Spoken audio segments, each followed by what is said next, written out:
On est en 2000, un vendredi après-midi. Des personnes rentrant de déjeuner entendent des bruits étranges provenant de l'un des bureaux. Une femme trouve son patron, Richard Armitage, étendu sur le sol derrière son bureau, au milieu d'une mare de sang. Elle appelle son associé, Richard Buckley, à la rescousse.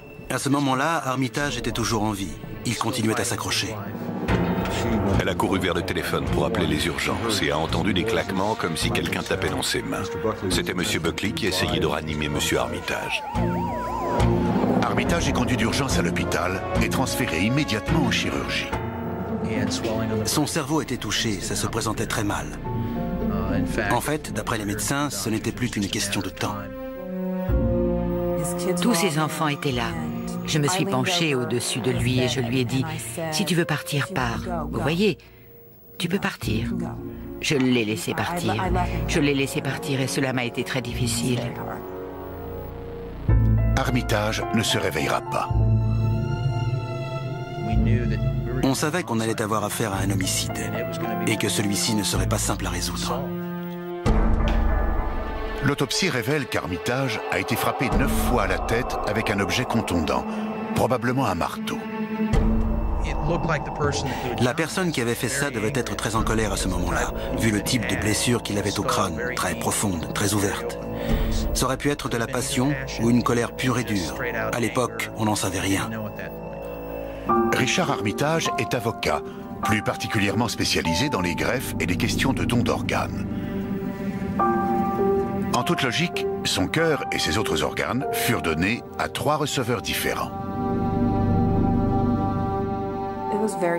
Ça a été très difficile pour les enfants, très difficile. Je crois qu'ils sont fiers de leur papa et du fait que même dans la mort, ils continuent d'aider les autres. Oui, ils sont fiers de lui. Il est encore parmi nous. Tout le monde à Kansas City est profondément choqué par la violence de ce crime. C'était une agression en plein jour, dans un immeuble fréquenté du centre-ville. Et la victime était un homme qui semblait être aimé et respecté de tous, et qui travaillait dans un domaine juridique très ésotérique, le don d'organes. Qui aurait pu faire une chose pareille? C'était un mystère. Qui aurait pu se glisser dans l'immeuble et faire ça? L'audace avec laquelle l'assassin a perpétré le crime intrigue les enquêteurs. Comment en effet peut-on s'introduire dans un immeuble de bureau en plein jour, massacrer un homme en le frappant à 9 reprises et en ressortir sans attirer l'attention et sans avoir ses vêtements couverts de sang? Les experts médico-légaux spécialistes des agressions fournissent une première explication. Selon eux, le meurtrier ne s'est pas forcément taché en commettant son acte. Il n'était pas évident que l'assassin se soit taché avec du sang ou quoi que ce soit d'autre. Si vous utilisez un marteau lors de l'impact, toute l'énergie est dispersée loin de l'agresseur. L'assaillant entre, commet son crime et ressort. Et il n'y a que très peu, voire pas du tout d'indices sur cette personne. Parmi les amis, la famille et les associés de la victime, personne n'est en mesure de désigner un suspect potentiel. Trouver un avocat assassiné dans son bureau en plein jour n'est pas chose courante. C'était une première dans cette ville. Mais les enquêteurs découvrent qu'Armitage travaillait sur d'autres dossiers juridiques en dehors des greffes d'organes. Est-il possible qu'un élément de son passé ait refait surface ?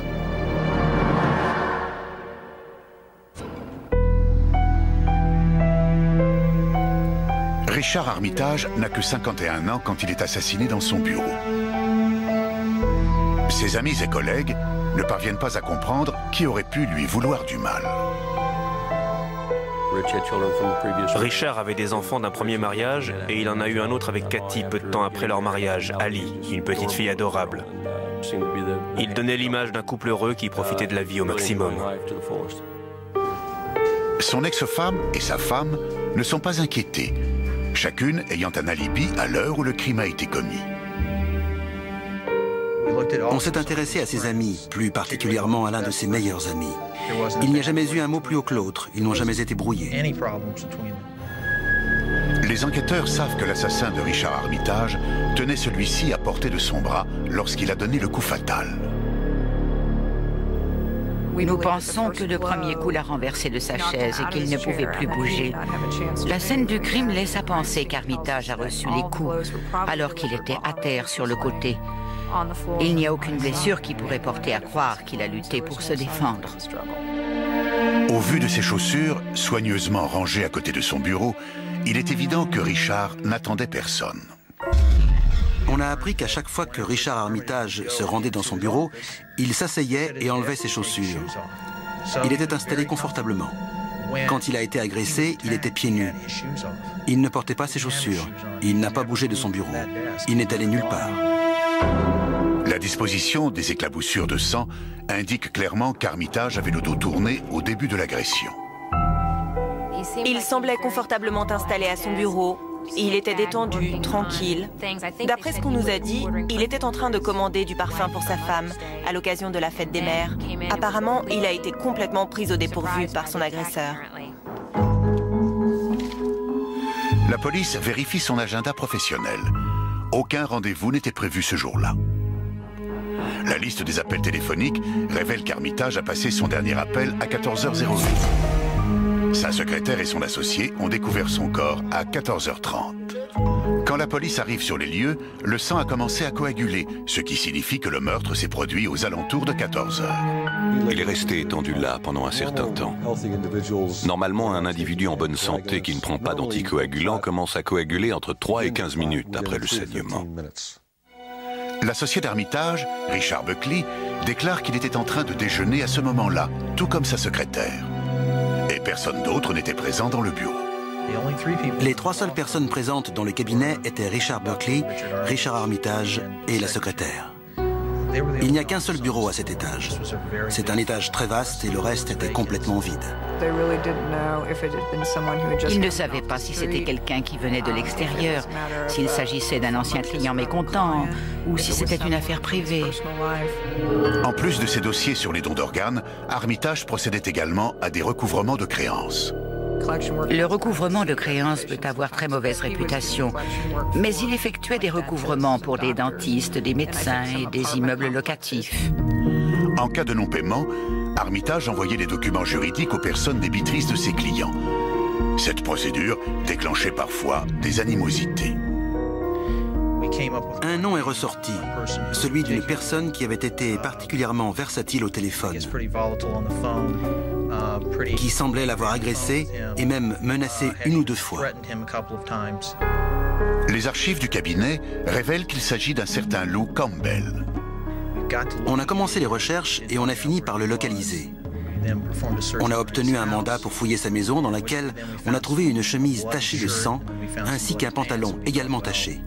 Du coup, on s'est dit, c'est notre homme. Les vêtements sont envoyés pour une analyse ADN, mais le sang est celui de Campbell et non celui de Richard Armitage, ce qui ne l'exclut pas nécessairement de la liste des suspects. Il n'est pas impossible que l'agresseur n'ait eu aucune tache de sang sur lui. On en revient aux lois de la physique qui s'appliquent aux coups portés sur un objet ensanglanté. Si on utilise un marteau pour frapper un objet, l'énergie se disperse loin de l'agresseur. Que l'origine du sang retrouvé sur une de ses chemises ne soit pas celui d'Armitage, Lou Campbell est un suspect non négligeable. Mis en demeure de payer ses factures, harcelé par des lettres de relance, a-t-il mis ses menaces à exécution en se vengeant de l'avocat? Pour savoir s'il a pénétré dans le hall de l'immeuble, les enquêteurs visionnent les vidéos de sécurité enregistrées le jour du crime. Une surprise de taille les attend. À défaut de Campbell, c'est Richard Buckley, l'associé de Richard Armitage, qui apparaît sur la bande. Et Buckley regagne son bureau à une heure différente de celle qu'il a indiquée aux policiers. Il nous avait déclaré être parti déjeuner aux alentours de 13h50. Sur l'enregistrement, on le voit partir à 14h06, si je me souviens bien. Et on a remarqué qu'il portait un attaché-caisse. L'explication de Buckley est simple. Il s'est trompé sur l'heure à laquelle il est parti déjeuner. Mais la police réalise que cette différence d'heure signifie que Buckley et Armitage sont restés seuls dans le cabinet pendant environ 5 minutes avant que Buckley ne parte déjeuner. Cela lui a-t-il laissé le temps d'agresser M. Armitage? Oui. Commettre son crime et de tenter de se disculper? Oui. Buckley se défend d'avoir une quelconque implication dans le meurtre. Et la police ne trouve ni trace de sang, ni rien de suspect dans son attaché-caisse. Buckley déclare qu'Armitage était au téléphone lorsqu'il est parti déjeuner. Il dit avoir traversé le hall, être allé dans un fast-food, puis avoir effectué quelques achats dans un magasin de bureautique. Le reçu montre qu'il était là-bas à 14h22. Buckley prétend ensuite être retourné au bureau, avoir fumé une cigarette dehors et avoir retrouvé la secrétaire. Ils sont ensuite remontés ensemble au bureau aux alentours de 14h30. C'est là qu'ils ont découvert le corps de Richard. Sa version des faits semble concorder, d'autant plus que la police se souvient l'avoir rencontré quelques minutes après la découverte du corps. Quand nous avons vu Buckley pour la première fois, il n'avait pas de traces de sang, il n'avait pas l'air de s'être battu. Rien dans son apparence ne suggérait quoi que ce soit. Mais en fouillant le passé de Buckley, la police met à jour des éléments troublants. Au sein du cabinet, Armitage s'occupait des dossiers de greffe d'organes avec succès. En revanche, Buckley se chargeait des affaires civiles avec beaucoup moins de brio. Richard Buckley était un très mauvais avocat. Il dépensait beaucoup d'argent pour les témoins. Il dépensait beaucoup en choses inutiles et superflues. Et ensuite, quand il allait au tribunal, il était tout bonnement incapable de gagner un procès. Les livres de comptes révèlent que Buckley s'est endetté à hauteur d'1/4 million de dollars. Richard m'avait parlé des dettes de Buckley. Il déshabillait Pierre pour habiller Paul. Il empruntait 10 000 $ pour se rendre dans le Colorado faire une déposition et il perdait le procès. Il investissait de l'argent dans un tas d'affaires qu'il perdait toujours.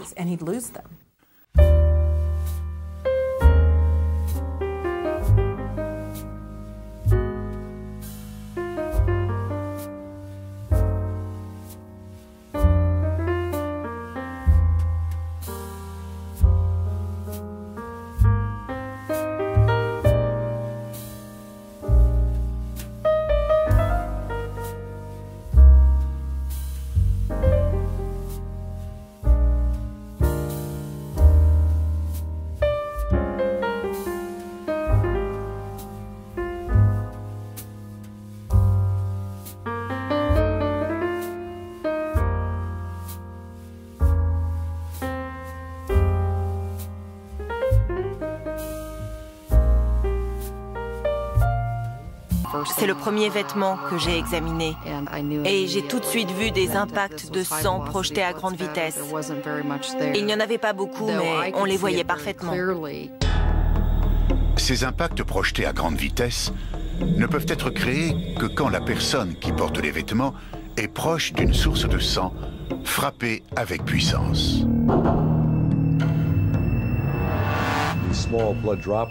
Ces minuscules gouttes de sang sont enfoncées dans les fibres, ce qui indique que l'impact a été assez fort, contrairement à un transfert léger qui n'aurait été visible qu'à la surface des fibres. L'expert dénombre 61 taches de sang sur les vêtements de Buckley, chacune de la taille d'une tête d'épingle. Les tests ADN prouvent que ce sang appartient bien à Richard Armitage.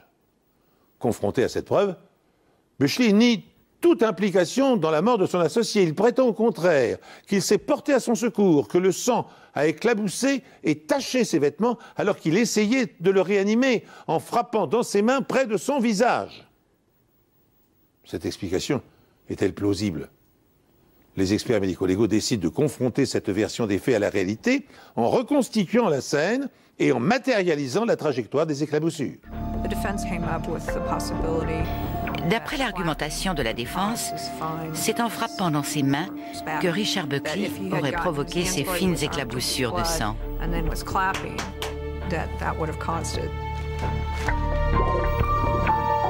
Pour mettre cette théorie à l'épreuve, les experts médico-légaux tentent l'expérience.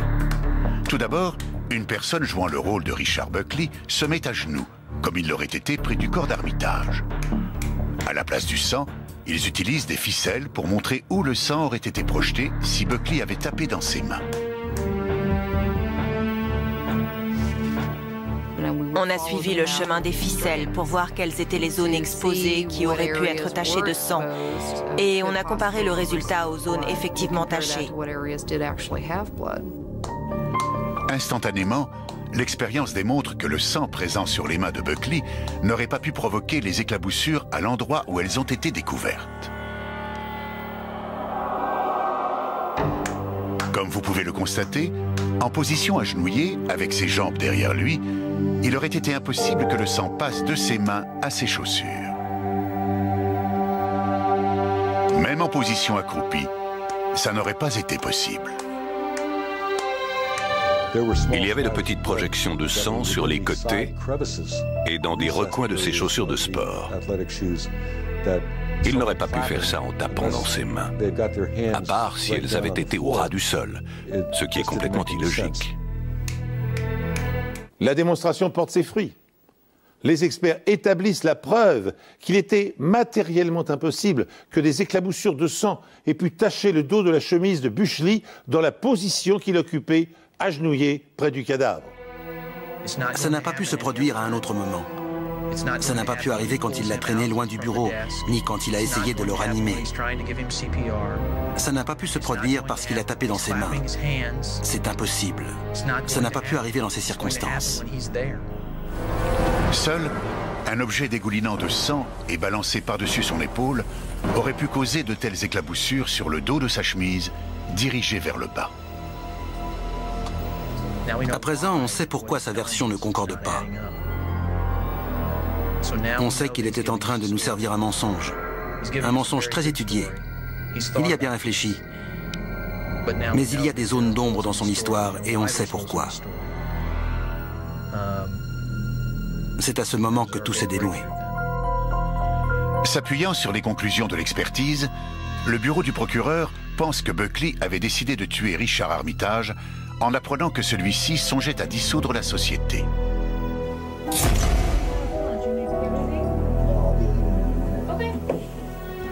Selon lui, Buckley aurait apporté l'arme sur son lieu de travail, dissimulée dans son attaché-caisse. Après le départ de la secrétaire et l'appel téléphonique d'Armitage à 14h01, Buckley entre dans le bureau de son associé et le frappe à mort.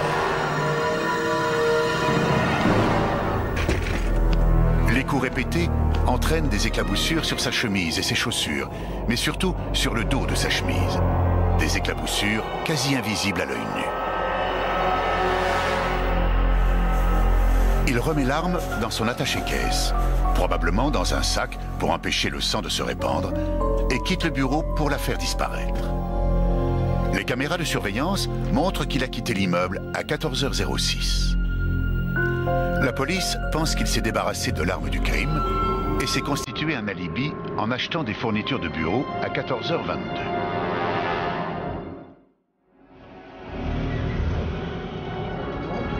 Il est ensuite retourné dans l'immeuble, juste à temps pour y rentrer avec sa secrétaire, aux alentours de 14h30.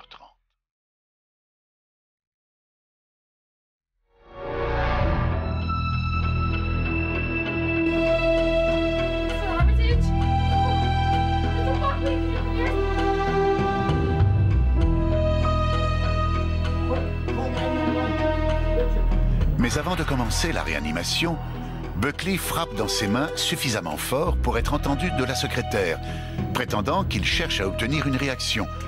Mais en réalité, pour s'assurer d'avoir une explication plausible aux éventuelles traces de sang sur ses vêtements. Quand on a connaissance de l'analyse médico-légale, de la direction des éclaboussures, de leur taille et de leur forme, etc., on voit bien que son histoire ne cadre pas avec les indices révélés par l'expertise. Et l'expertise médico-légale est un fait. Il n'y a pas de contestation possible. Richard Buckley est reconnu coupable d'homicide volontaire et condamné à la réclusion à perpétuité sans possibilité de conditionnel. Le plus triste pour lui, c'est qu'il était motivé par l'appât du gain et la jalousie. Comme je lui ai dit, ce que tu as fait à mes enfants et à ma famille ne pourra jamais être réparé. Jamais. Le mal est fait. Je pense que c'est l'être humain le plus creux, le plus cupide, qu'il m'ait été donné de connaître. Une affaire étrange, un suspect improbable, mais une condamnation indiscutable. Je n'ai pas tué Richard Armitage. Je pense que le volcan intérieur de Richard Buckley s'est réveillé et que Richard Armitage en a subi les brûlures. Peu importe le mal qu'on se donne, on ne peut pas vaincre les preuves physiques. La plupart du temps, on n'a pas conscience qu'elles existent. Lui ne s'en était pas rendu compte et il n'avait pas vu les taches de sang sur ses vêtements. Et c'est ce qu'il a perdu. Bien que Richard Buckley ait toujours nié être l'assassin de son associé, arguant qu'il lui était matériellement impossible de lui asséner 9 coups de marteau en quelques minutes, d'envelopper et de cacher l'arme du crime dans sa serviette, de se composer une attitude et de dégringoler les 13 étages de l'immeuble, l'enquête médico-légale a démontré le contraire. Quant au mobile, Buckley l'a offert à la police en encaissant la totalité des chèques des clients d'Armitage aussitôt après sa mort et en remboursant ainsi une infime partie de sa dette qui s'élevait à 340 000 $. C'est sur cette histoire que s'achève cette émission. Merci de l'avoir suivi et de nous rester fidèles. J'aurai le plaisir de vous retrouver très bientôt sur cette antenne pour de nouvelles enquêtes impossibles.